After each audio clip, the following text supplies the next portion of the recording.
part 10 of our series covering the sod of the entire Zohar, parsha by parsha, section by section.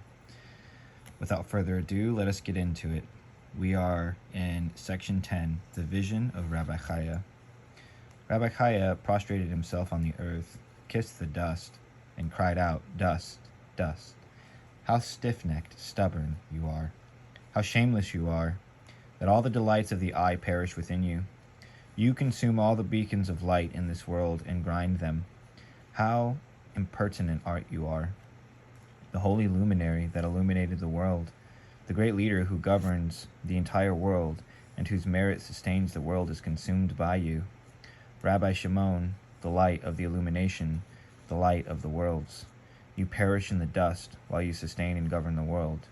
He then fell into a reverie for a moment and said, "Dust, dust, be not proud, because the pillars of the world will not be delivered into your hands, and Rabbi Shimon shall not be consumed by you." Rabbi חייא. חייא has the word chai within it, which has a numerical value of 18. Chet is 8 and Yod is 10. Chai is a name given to Yesod, and the aspect of the self, which is called חייא, comes from the world of Atzilut. Chai, as stated, was the Sephirah of Yesod.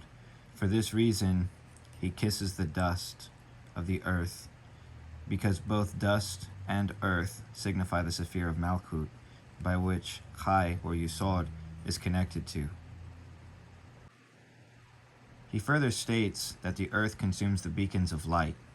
That is because Malkut receives the Shefa of all of the upper Sephirot and Yetzirah, where the light is differentiated.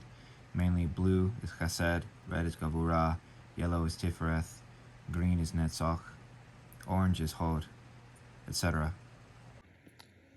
Rabbi חייא, which here, as stated, signifies the aspect of the self that comes from Atziluth.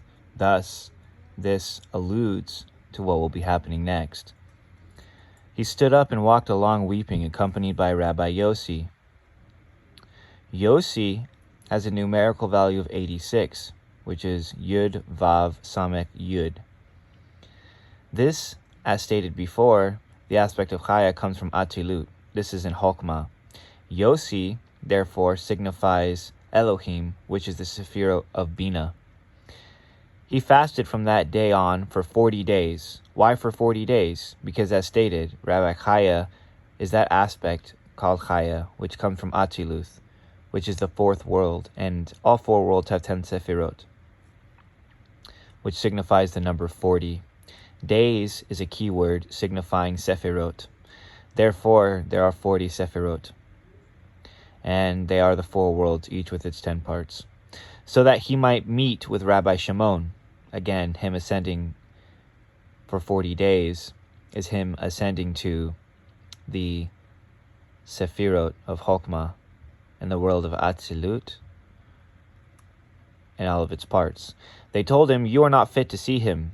He then wept and fasted for another 40 days, signifying the fronts and the backs. They showed him Rabbi Shimon and Rabbi Eleazar his son in a vision. They were discussing the interpretation of that world, referring to the highest world of Atzilut, which is called the land of the fathers, and Atziluth is white.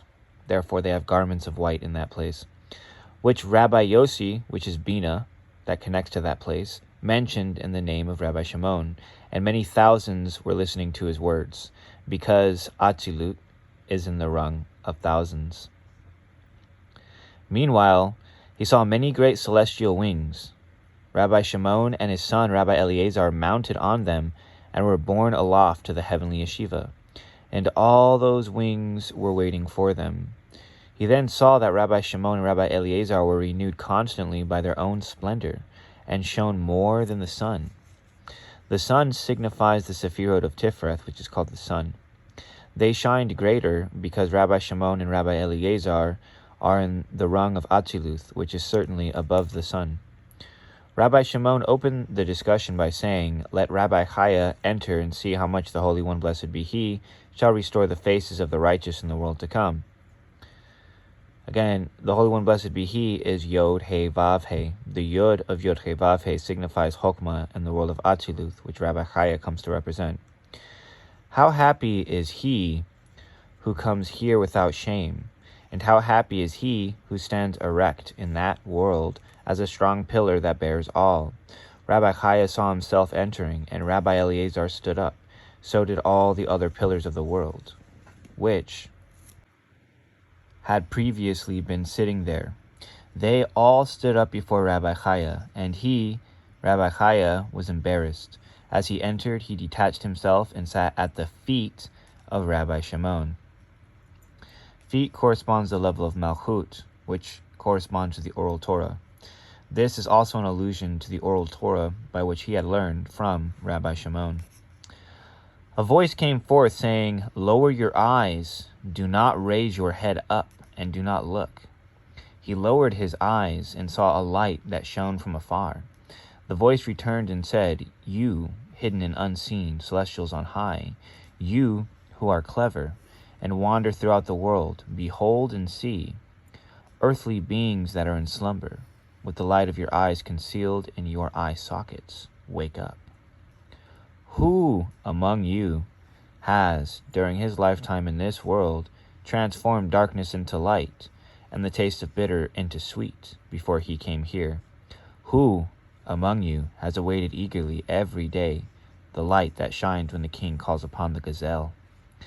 As then the glory of the king increases, and he is called the king of all the other kings of the world, because he who does not await eagerly for this every day, as he lives in that world, meaning this world, has no part here.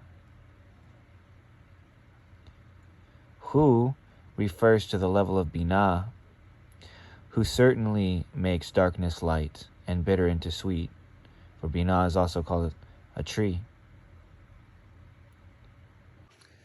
Meanwhile, he saw many of his friends gathering around the standing pillars. And the pillars are the pillars of Chokmah, wisdom, which is in Atziluth. As it is written, wisdom built a house with 7 pillars. Furthermore, earlier I stated who was a tree. That is because Bina is the Garden of Eden, and it is written, his right hand embraces me. Thus, Chokmah, which is called wisdom, is that tree of life. As it is written, wisdom is a tree of life to those who lay hold to it. And so the tree of life is embraced inside of the garden, which is who? And he saw how they elevated them to the heavenly yeshiva. Some were ascending while others were descending, and high above them all he saw the owner of the wings, who was Metatron, approach. The angel Metatron swears that he heard from behind the curtain how the king attends the gazelle every day, and remembers how she lies in the dust. At that time he kicks 390 heavens. Why does he kick 390 heavens? Because the word shamen, which means oil, is spelled shin, mem, and nun, which has a numerical value of 390. Oil comes from the level of Atzilut, which is Chokmah. Similarly, the word shamayim, which means heaven, has a numerical value of 390. Shin is 300, mem is 40, yud is 10, and nun is 50. Thus, he kicks 390 heavens precisely, which allude to the numerical value of the word heaven, which all quake and tremble and fear because of him. Fear, because fear comes from the aspect of Chokmah. As it is written, fear of Hashem is the beginning of Chokmah, of wisdom. And he, the king, sheds tears because of this, that the Shekinah lies in the dust, and the tears are as hot fire that fall down into the great sea.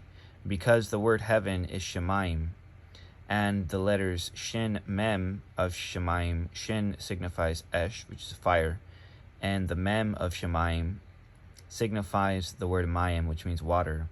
Thus, the word heaven comes to include the fire and the water, which is alluded to as tears that are as hot as fire fall down into the great sea. By the power of these tears, the governor who rules the sea, and is called Rachav, is sustained and stays alive. And he sanctifies the name of the Holy King by taking it upon himself to swallow all the waters of the days of creation. He gathers them all within himself, so that on that day, when all the nations assemble against the holy nation, the waters may dry up while they cross over on the dry land. The waters refer to the waters of Yetzirah, which are Chesed, Gevurah, Tiferet, Netzach, Hod, and Yisod. He gathers them up to himself, that way he may allow them to pass through on dry land. Similarly, Rachav is the secret of the Leviathan, and as it is written, the Leviathan, whom he made to be played with, is in the sea. Similarly, he struck the heads of the Leviathan in the sea. Meanwhile, he heard a voice call out, "Move aside and make room. King Messiah is coming to the academy of Rabbi Shimon, because all the righteous people there are the heads of the academies, which are known up there. And all of the disciples of each academy ascend from this academy here to the heavenly academy. And Messiah visits all these academies and signs the Torah with the seal of the teachings that come from the mouths of the learned rabbis. At that time, King Messiah came to the academy of Rabbi Shimon, crowned by heavenly diadems that he had received from the heads of the academies. At the same time, all the friends and Rabbi Shimon as well stood up. Rabbi Shimon's light reached up to the Empyrean. Messiah said to him, "Rabbi, how blessed you are that your Torah has been elevated by the illumination of 370 lights." These 370 lights are the secret of Arik Ein Pin, which expanded in a particular fashion has a numerical value of 370. Furthermore, they allude to 370 angels. That secret will not be revealed except for on my Patreon. So those who are my Patreon supporters, stay tuned for that. And every single light has been explained in 613 ways. Again, this too will be revealed on my Patreon. Then they rise up and bathe themselves in the rivers of pure balm. And the Holy One, blessed be He, approves the Torah study of your academy, of the academy of Hezekiah, the king of the Judean kingdom, and the academy of Achaiah ha-Shiloni. I have come to approve the Torah of your academy only because the winged one is on his way here, and I know that he shall not enter any other academy, only yours. Meanwhile, he told Rabbi Shimon about the oath. Oath corresponds, if you've paid attention to my videos, to the level of Malchut, taken by the winged one. Then Messiah trembled and raised up his voice. The heavens also trembled, as did the great sea and the whale, which refers to the Tanin. The world was about to collapse.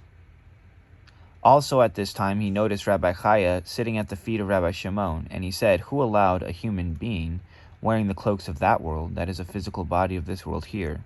And Rabbi Shimon answers, "This is Rabbi Chiah, the shining light of the Torah." He said, "Let he and his sons be gathered," meaning let them pass away from this world and join your academy. Rabbi Shimon said, "Let him be given time," and time was given to him. He, Messiah, left there trembling all over, his eyes brimming with tears. Rabbi Chiah was deeply shaken and wept. Then he said, "How happy are the righteous with their portion in the world to come, and how happy is the son of Yochai, who has this distinction." He is described by the verse, "I may cause those who love me to inherit substance," which is the word yesh, yod shin, by which our sages say that the righteous inherit 310 worlds.